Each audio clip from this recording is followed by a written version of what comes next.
subscribe and click the bell icon to turn on notifications. We've made the files the instructor uses in this tutorial available for free. Just click the link below in the video details to get these. Hello everyone, welcome back to this course on Word 2019 Advanced. This is still Deb and we are down in section 14 where we've been taking a look at protection. And in this module I'm going to run you through the process of setting up and using digital signatures in Word. Now, a digital signature is an electronic and encrypted stamp of authentication on digital information. So that might be things such as emails, documents, macros, so on and so forth. And a digital signature really confirms that the information originated from the signer and has not been altered. So really, it's just an electronic version of a handwritten signature on documents.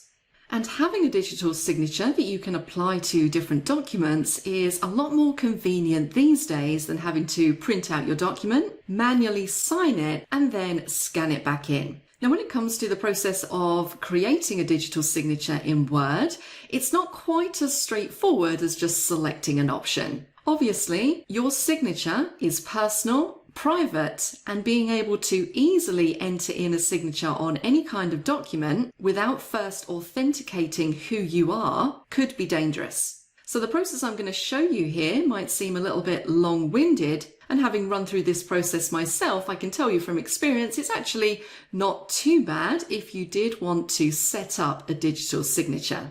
Now, essentially, a digital signature proves your identity. And when you send a digitally signed macro or document, you can also send your certificate and public key. Now, certificates are issued by a certification authority, and much like a driver's license, can be revoked. And when you obtain a certificate, it's usually valid for 1 year. And after that, the signer must renew or get a new signing certificate to establish their identity. Now, this also comes at a cost. It's not free if you want to have a digital signature. And there are some Microsoft approved certification authorities that you can obtain a digital signature from. So before we really get into the details of this, let me just show you where you go in Word in order to start off the process of adding a digital signature. It won't surprise you to know that we're going to jump up to the File menu and we're going down to the Info area. And you'll find the digital signature option underneath this Protect Document button, which is pretty much where we've been working throughout the balance of this section. And if we go down to the second from last option, you can see it says Add a digital signature.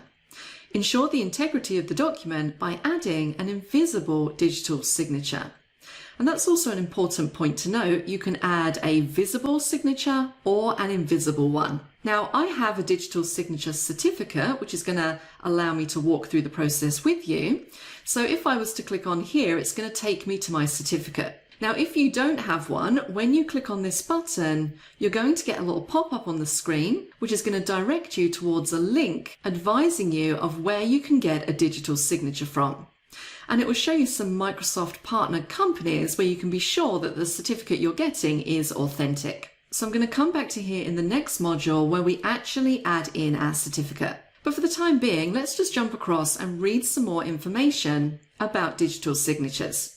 So this is a great page to go to on the Microsoft support site. And all I did to get to here was type in digital signature Microsoft. And this basically gives you a whole host of information about how you can obtain a digital certificate and then use a digital signature. So it tells you exactly what a digital signature is. And then just here it says get a digital signature from a certificate authority or a Microsoft partner. And then it has a link here for Find Digital ID or Digital Signature Services.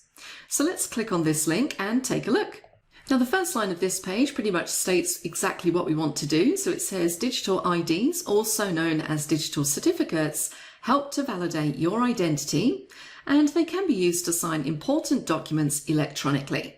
So this here is pretty much exactly what we want to do. We then have underneath two companies listed, that are Microsoft partners where you can obtain a digital certificate. Now, the one that I used when I was setting this up was Global Sign. And all I did was jump onto the Global Sign website, scroll down to the bottom of this page to have a look at the various different digital signature types on offer.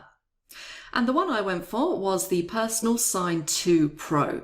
And you can see a comparison in this chart of each of these different certificate types.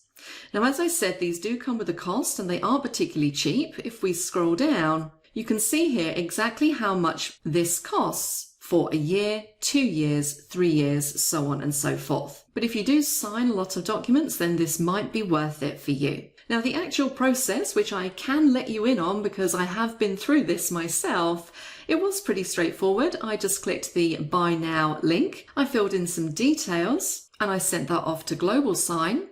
They sent me an email back and they just required a few other items for confirming my identity. And as soon as they got those, they issued me with the digital certificate. And your digital certificate arrives in an email and it's simply a link. And the link takes you through a wizard to install that digital certificate on your PC. And that's pretty much it. Once you've done that, when you go back into Word or Excel or whichever other application you're using, when you then try to go to this Add a Digital Signature, it's going to take you to this Sign window just here. And this is the point where we're going to pick this up in the next module. I'm going to show you how to sign your documents, and then later on we're going to take a look at how we can add signature lines in. So please join me for that. If you're not a subscriber, click down below to subscribe so you get notified about similar videos we upload. To get the files the instructor used in this tutorial and follow along, click over there. And click over there to watch more videos on YouTube from Simon Says It.